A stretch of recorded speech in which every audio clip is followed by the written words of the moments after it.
Եթե 2025 թվականի ընթացքում ֆիզիկական անձը վարձակալությամբ հանձնել է իր անշարժ գույքը, երբ պետք է կատարի իր հարկային պարտավորությունները։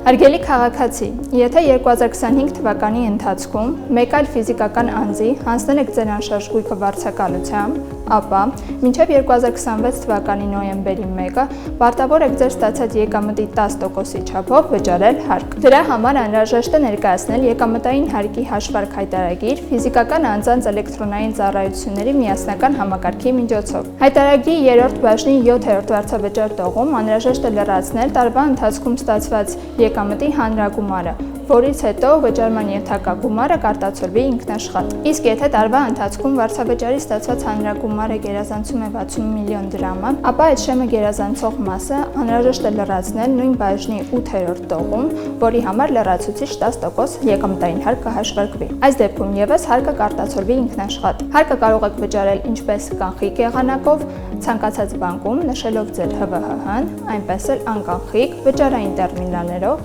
կամ ֆիզիկական անձանց էլեկտրոնային ծառայությունների միասնական համակարգի միջոցով։